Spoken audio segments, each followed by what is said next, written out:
सैया के धुम च बढ़ जाए,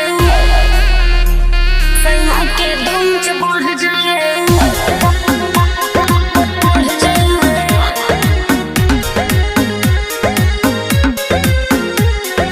music by Ujjwal Kumar.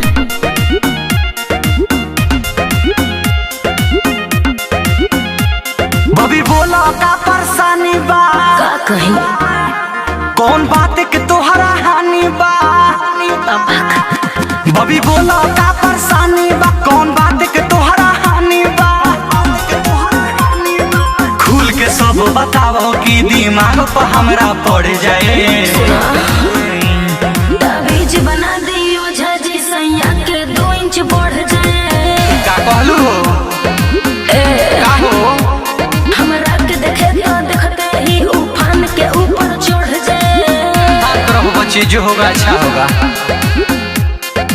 Ambe recording studio Delhi.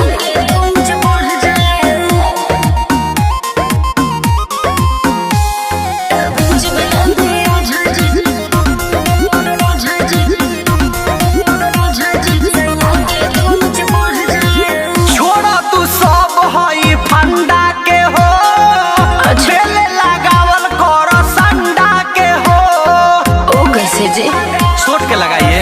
ठीक बा, ए हो कहियो खराब नहीं करेला मेकअप। अच्छा। कई जगह एकर करैनी हम चेकअप। हाथ से खींचो रोज रोज की अपने से लमर जाए। आय ताबीज बना दियो झाजी, सैया के 2 इंच बढ़ जाए। हमरा के देखे तो देखते ही उफान के ऊपर चढ़ जाए। ताबीज बना दियो झाजी, झाजी, झाजी, सैया के 2 इंच बढ़ जाए। म्यूजिक बाय उज्जवल कुमार।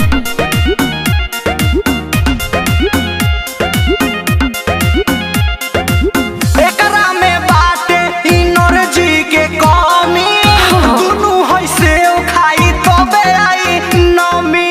ऐसन बात बा, हाँ हो तबे आई नमी। कोके ऑर्डर घर पे दावा मंगोइनी, परदेसी पिया से न सुख कब पैनी। निर्मल जोगेश हावी न हो कि मामला इतना बिगड़ जाए।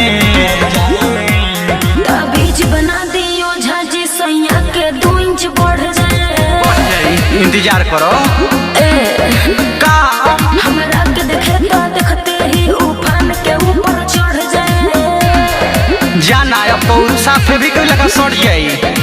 Ambe recording studio Delhi.